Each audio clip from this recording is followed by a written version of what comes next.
Because what people want is credibility.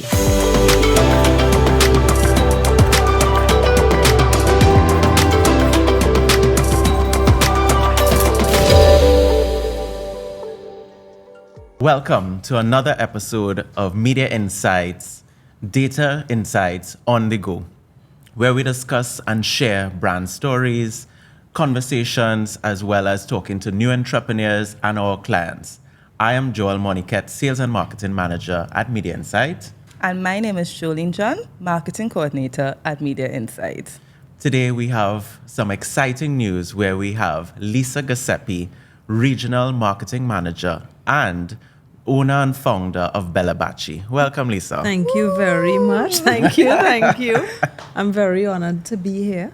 So thanks for having me. I know it has been a long morning, but Yes. It has, but I tend to have long mornings and long nights, so it's really with you nothing, managing both sides. Yep. So as we say that, tell us a little bit about how BellaBaci was born. So, I've worked in corporate all of my life. BellaBaci was born, this year would be 10 years. October this year would be 10 years. Thank you. Congratulations. It started, I am a very simple person.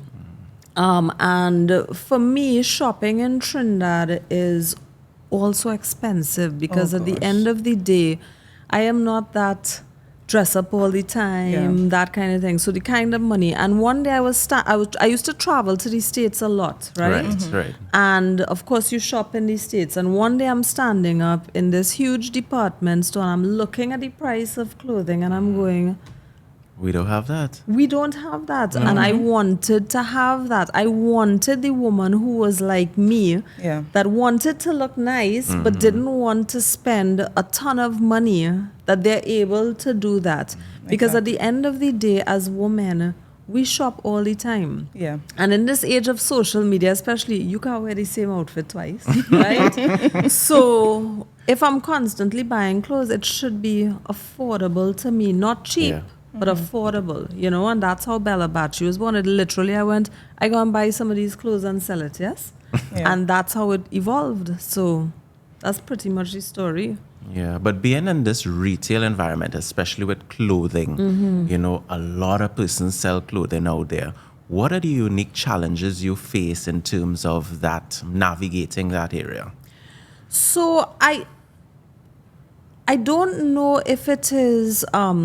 the challenge, obviously, is that everybody sells clothes. And you're not just talking about entrepreneurs. You're talking about the stores in the malls. You're talking about Amazon. You're talking about Shein. You're talking about Fashion Nova. You have so much competition out there. So, that is actually the major challenge. So, cutting through the clutter of that. Because I post a dress... You post a dress as a business, is all dresses that everybody is seeing. Yeah.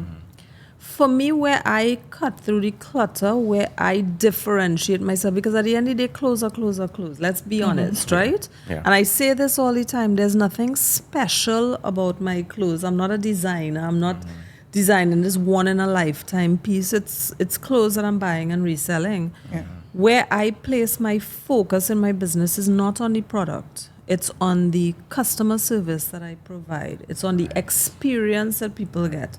So from the time you go on the website, there's a chat that comes actually straight to my phone, right? So I get your message immediately. I'm able to answer your questions. Right, There are people that are not comfortable still ordering on a website. They message me on social media. Yeah.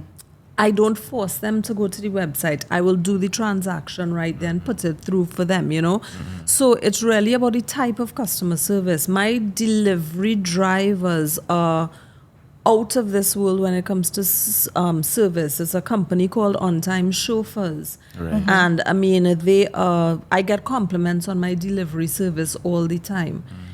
I'm one of the few businesses that allow returns and exchanges without giving you a hassle. And that's also something that I got from the US model. When you go to return something in the US, if it's not damaged, they do it, no questions asked. Exactly. I don't ask questions. You want to return it, no problem. You don't because even at have the to have a end- bill. Not at Correct, all. Yeah. right? So I want at the end of the day my customer to be happy, because even if they didn't like that transaction, the experience that they have with me will make them consider wanting to come back. Yeah. You know? So that's really what I think it is in terms of differentiation. It's no longer about the product anymore, especially in a environment like clothes. And I'm not Yeah. making the clothes. I'm not Yeah. Yeah. you know, where everybody goes, oh my God, I must have a Lisa Giuseppi. You know what I mean? It's, yeah, so that's pretty much it. That's how I look to differentiate myself. Yeah. And we at Media Insight, we speak data like it's our second language. Of course. How do you use data to define your brand's position as well as to strategize to, be ahead of the Yeah. competitive landscape? So I think data is extremely important, especially as you said in a business where, so many people are involved. So when I first started out, of course, you're excited, everything. When I'm boosting ads or running ads, I'm selling clothes for women. So I'm selling to women. Facebook says 18 to 65 years. Right. Located in Trinidad and Tobago. As time went on, and of course, 10 years ago, the analytics that these social media platforms provide now weren't as readily as available. So you're kind of guessing now. Facebook has analytics, there's Google Analytics, there is Instagram has their own insights page.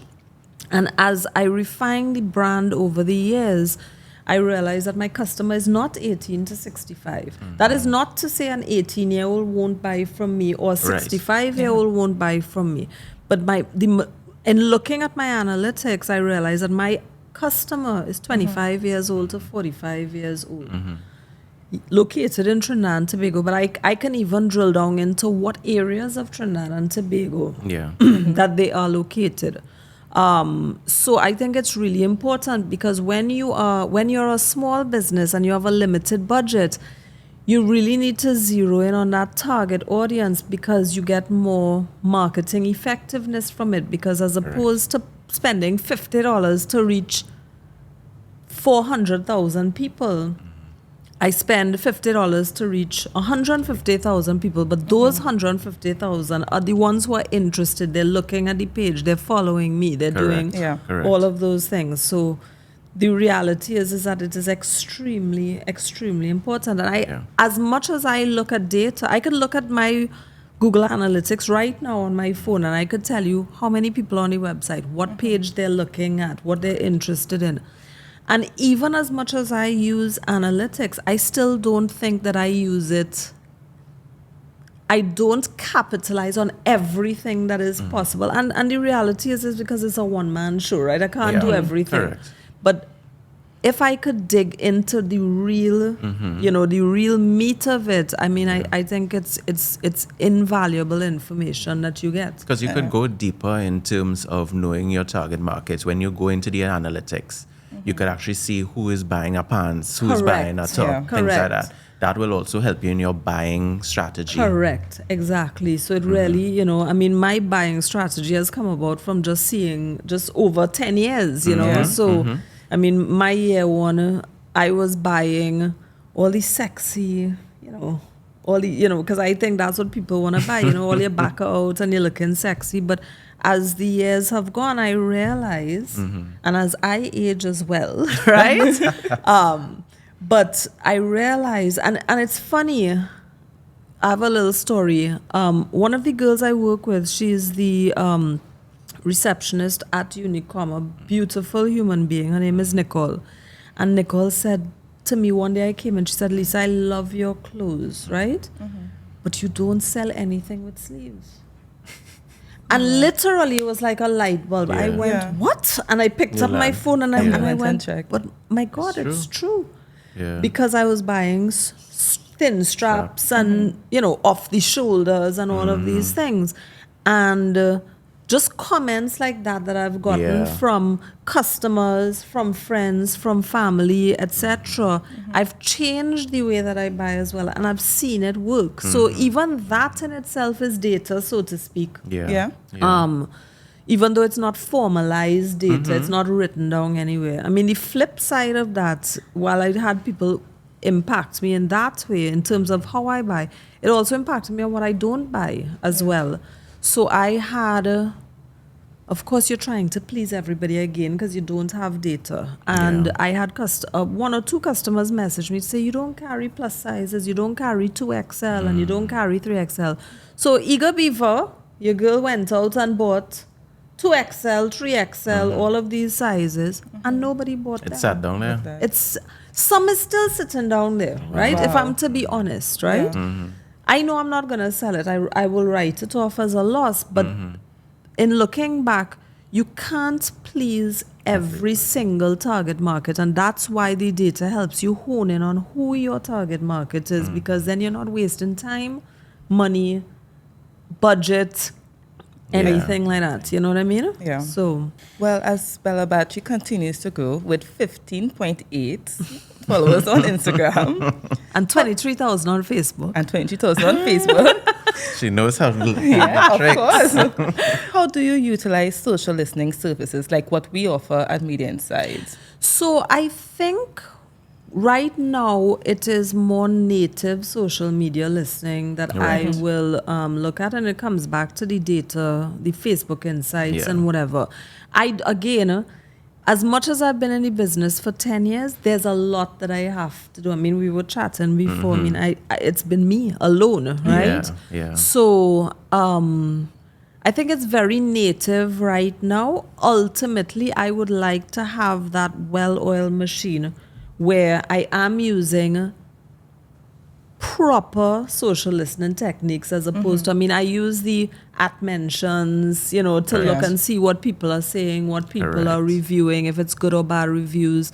On Facebook, I use my reviews or your recommendations, when customers say certain things.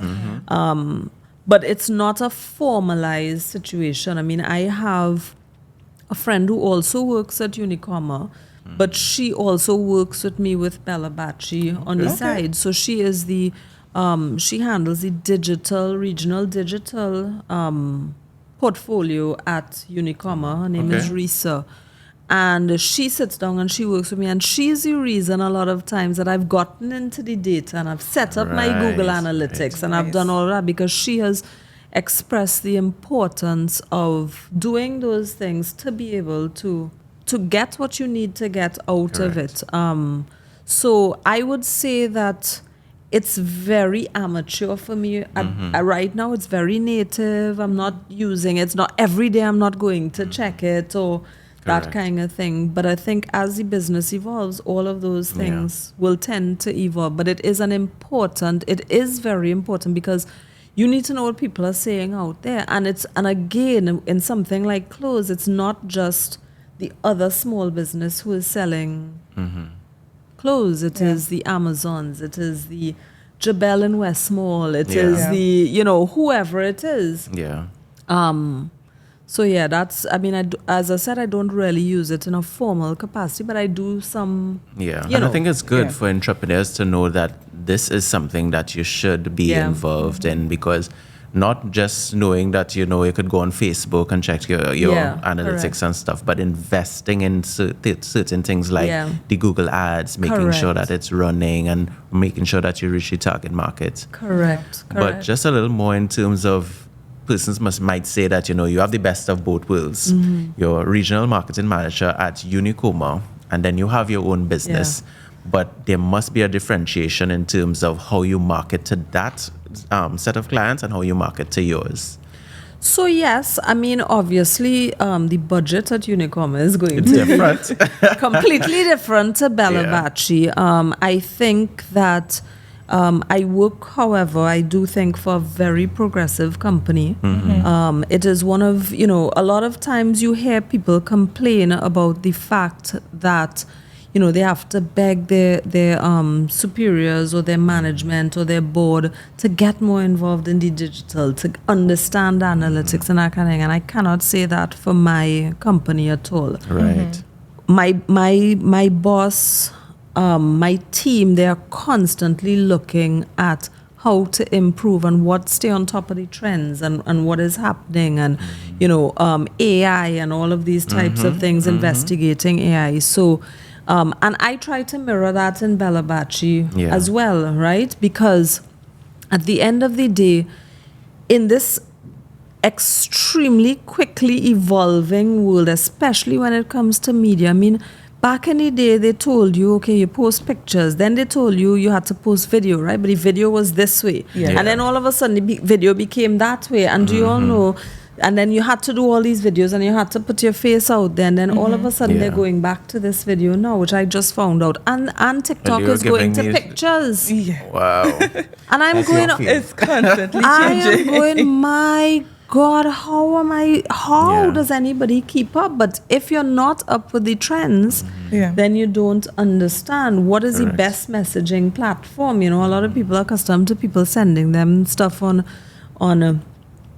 Instagram, but I mean, I've expanded my messaging platforms to anything. Wherever you want to get me, you could get me. On WhatsApp, Facebook, Yeah. thing, the Yeah. website, wherever you want, you can get me. So I think it's about, I think for any company, big Yeah. or small, it's about really keeping up with what is happening in the world, and not just with competitors, looking at them to better them, but also maybe looking at some of the strategies that they have Yeah. Yeah. and improving yourself. I have chat on my website because I went to a website and saw chat. Yeah. You know what I mean? And I went, this is brilliant. Like, I should do this, right? Yeah. So you can use competitive analysis as well, not just for competition, but also to better yourself. Yeah, it's really just about how you navigate things. So, in this role of using the data itself, how could you image your brand story and how to evolve? Like, if you're telling somebody how to change in their market. So it kind of is a segue off of what I was just saying. It's about monitoring the trends, right? What is happening out there, keeping yourself up to date with, you know, AI is a huge thing that's coming. You need to know about it. And if you don't, you get lost. I remember, and I've been lucky because, of course, I've been in marketing for the last 20 years, right? So previously to Unicom, I was with Digital, etc. But I've been lucky. So, for instance, a lot of people talk about businesses closing during COVID. My business exploded during Yeah. COVID. But why did it explode? Yeah. The reason it exploded was because I had already set up my e-commerce platform, my website. I already had delivery in place. Yeah. So when COVID hit, it was business as usual for me. Right. Yeah. Whereas other businesses were scrambling to Correct. Yeah. to try to implement Yeah. those things, and that would have slowed down their business. And as a result, people started coming to me.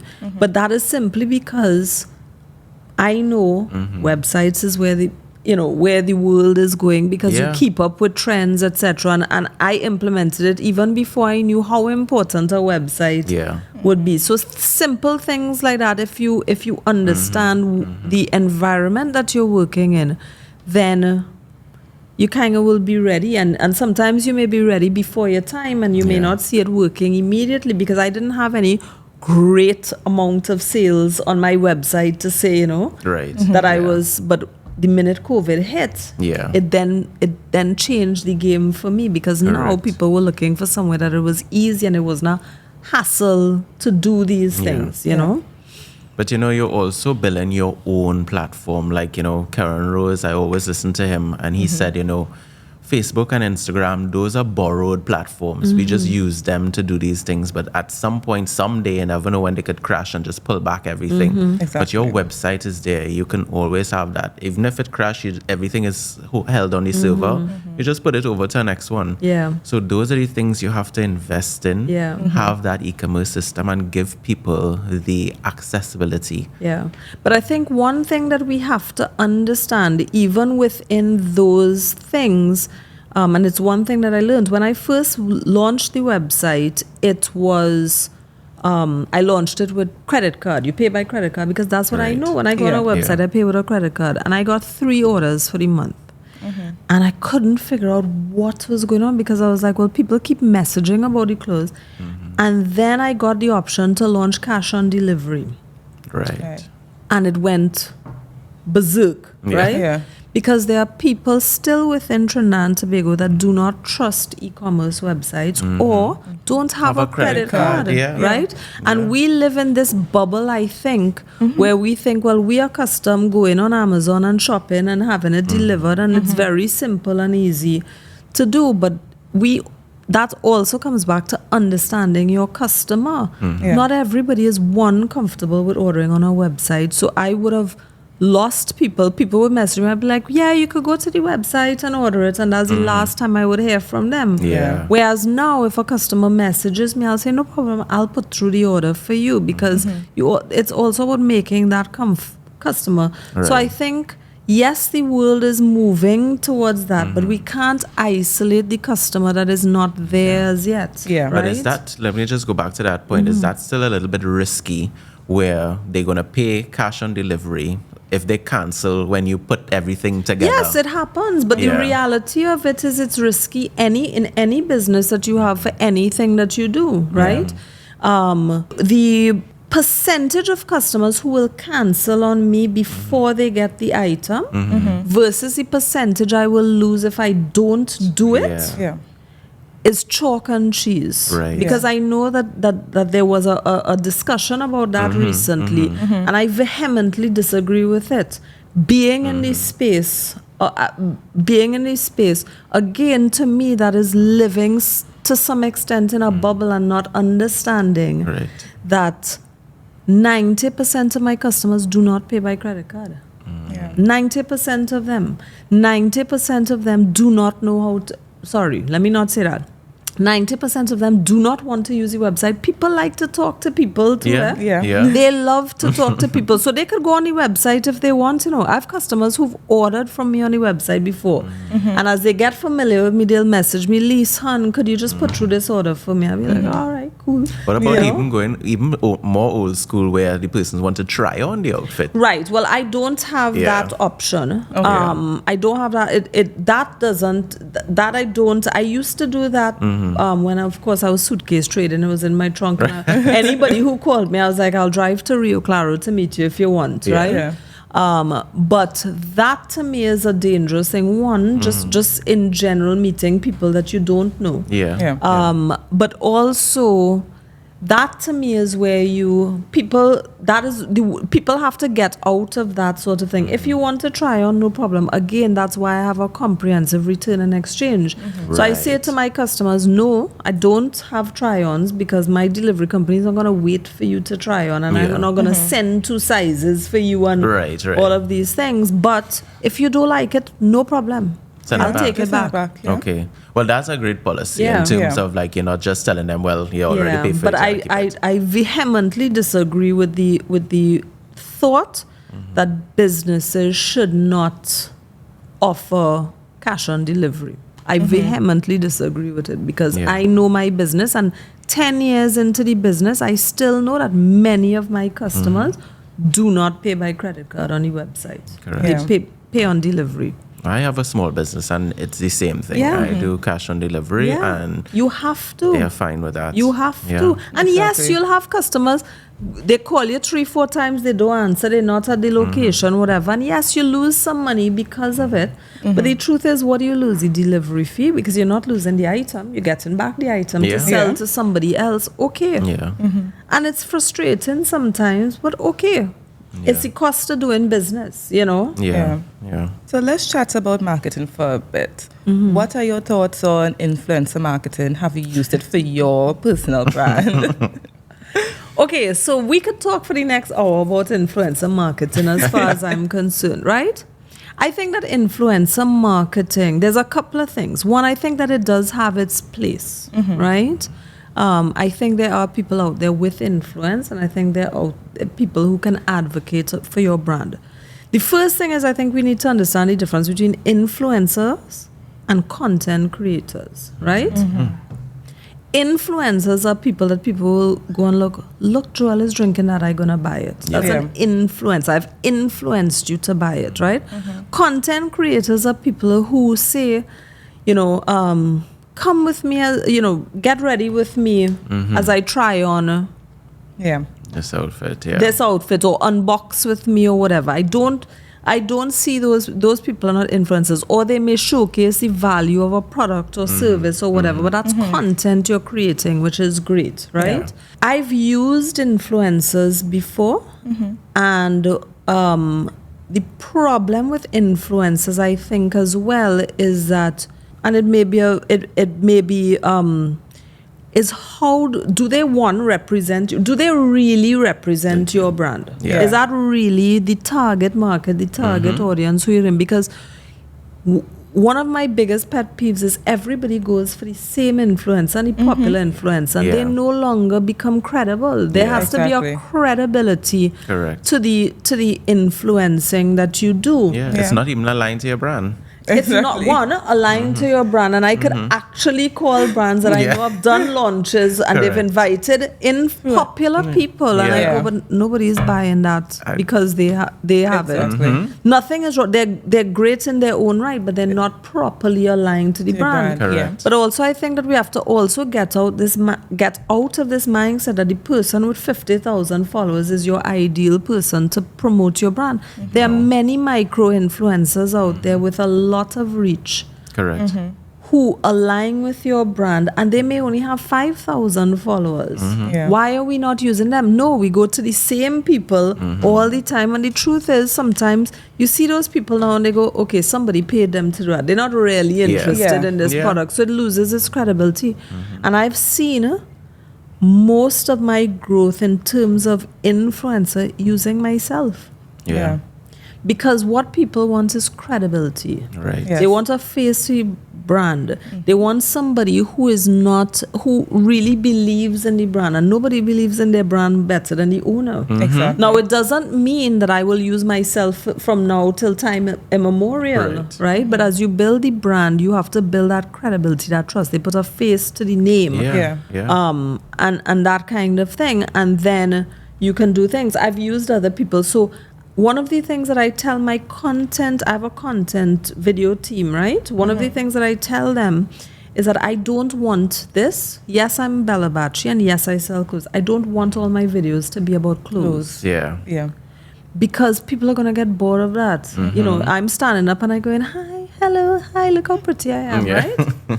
It's ridiculous. So I have evolved my video into stories behind BellaBaci as opposed to making it about the clothes. I've interviewed, I've sat with other females who are in business and spoken about challenges, you know, in being a woman in business. I've done videos by myself on 3 tips I learned while starting an online business, because the hope is that people learn from my mistakes, because we have this belief, you know, your competitors, your competition, but it's not. It's somebody who's in the space doing the same thing as you, but we can all win, right? Yeah. Exactly. So, I mean, why not help somebody? I've sat with other female entrepreneurs now starting a clothing business, and I've told them everything that I did. As a matter of fact, one of them, a lovely girl, she just started her business. It's Adore by Adana. I sat with her and we talked about things, and she's doing exceptional. She followed some of them, some she didn't, and she did her own. But also the two of us did a video together. Right, where she was trying on my clothes. Okay. Now, the reality of that is, because at the end of the day, my customer is not necessarily her ideal customer, and her ideal customer is not my customer. But why can't we work together? Closer. Correct. You know? So. And you can't force somebody to wear something, you know. Correct. So. And even my most loyal customers are going to buy from somebody else. So if you have this thought that I can't help somebody else in my industry because they are going to buy from them, okay, they'll buy 1 or 2 dresses. They might buy 5, but they're going to come back to you because there's something that differentiates you, you know. It's very much in terms of increasing your market share and how you are able to interact with them. So let's take it more on the personal side. Okay. Okay. What? I'm nervous. Nah, don't be nervous. Because again, you just said you can't speak about your clothes all the time. When you're off from the Unicoma and off from BellaBaci, I'm never off. what is your mindset I'm never like? off. That's the honest to God truth. I am never off. And I'll tell you what I mean by never off. I work obviously a full-time job, 5 days a week. Yeah. BellaBaci, of course, takes evenings and weekends. But even if I get home at 5, I'm talking to customers. Yeah. I'm thinking about what to post. Yeah. I'm thinking about what to do tomorrow. And the reality of, and I'm 10 years into it and I'm still like that. Yeah. So far less for people who are now starting. I can't even imagine. I mean, there's a lot more tools now than there were then that make it a little bit easier, you know. So now you could schedule posts for the week. Correct. Yeah. Back in the day, I was scheduling posts every day, every minute, every hour, you know. Correct. Yeah. So what do I do to take my mindset Disconnect. off? To disconnect, I play a lot of games on my phone. Okay. You see? Yes, I play a lot of games on my phone. And it's gonna sound, this is not disconnecting, but while I'm working, I watch movies while I'm working. So it's of course you can't watch like, you know, Intense movies. Schindler's List, right? You have to watch the romantic comedies and that kind of thing. But reality is, spend a lot of time playing games on my phone just to unwind because the brain does this all the time. Yeah. Especially when you're sleeping. doing correct. Exactly. Especially when you're doing 2 jobs. Yeah. Because BellaBaci wasn't a full-time job before. 10 years later, it is now. Yeah. Your brain is constantly doing this. So you have to think of the most menial tasks.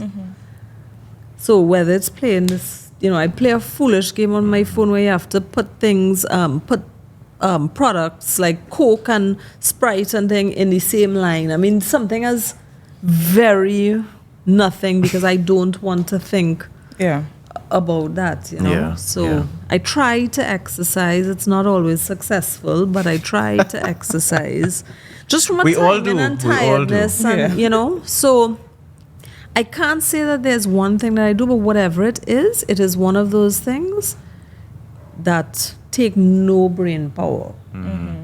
I just operate in by rote because that's how I need to wind down. Otherwise, I can't sleep at night. Yeah. So, But I would really like to thank you for coming here with us today, chatting, welcome. giving your insights about how you navigate your space with BellaBaci. One thing, you know, a lot of entrepreneurs are listening to our podcast, and we'd really like you to leave them with one essence in terms of how could they improve their brand or whatever they have to navigate this landscape in order to pivot. So I think, as I said, it is 2 things that I will advise, right? Because I don't have a list, and you said 1, but I'll do 2, right? The first one, as I said, and I will continue to say, is keep up with the trends of social media. Social media is where the world is going, whether we like it or not.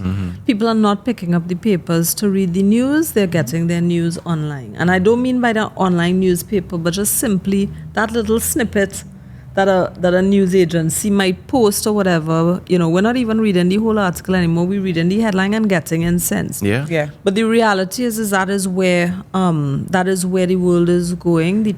So keep up with. Don't dismiss anything, and even within. And that is not as simple as just going Facebook, Instagram, etc. Because within Facebook now there are so many tools. Meaning now Facebook allows you to attach an Instagram account, and people can message you from Facebook to Instagram. Sorry, Facebook to WhatsApp, right? Yeah. Instagram has all of these tools now where you can include messaging, or you can tag a product, or you can do all of these things. So explore even within, don't just get complacent. Say, well, I'm on Facebook, Instagram, and I good. Yeah. There are so many tools within those. The second thing I would say is find out what your brand promise is, right? My brand promise, and I say it's a promise because it is something that I promise to, a way I promise to make you feel when you're finished an interaction with me, whether it's good or bad, because I want you to buy clothes from me. I want you to love it. I want you to love the experience from beginning to end. But if you didn't enjoy the clothes, I want you to enjoy that after sales. To know that you would go and tell a friend, I ordered this dress. I didn't like the dress, and the girl took it back. Easy, no problem. Because when you tell somebody that, you have now become an advocate for me. And that may bring me more sales. So it's really about making sure that it's about a promise as opposed to making it just about the product. Yeah, that's true, because our brand promise is powered by data, focused on people. Exactly. So we provide the data, Exactly. but we focus on people in terms of providing them with this data, making sure that they can take it and use it in a way that enhances them, because that is what really is more valuable. It's not the actual service that you provide in terms of how to collect data and that kind of thing, but it's what that brings to a person, or how that makes a person expand their business, or how that person makes a person feel, and it's very similar. So thank you again. You are most welcome. Thank you for having me. Great. So thank you again, everyone, for checking out our podcast series. This is Data Insights on the Go, and we are ready to take on the next episode. Don't forget to follow us on Facebook and LinkedIn at Media Insight Caribbean, Instagram at Media Insight Limited, and YouTube on Media Insights. Stay tuned. Bye, guys. Bye. Bye.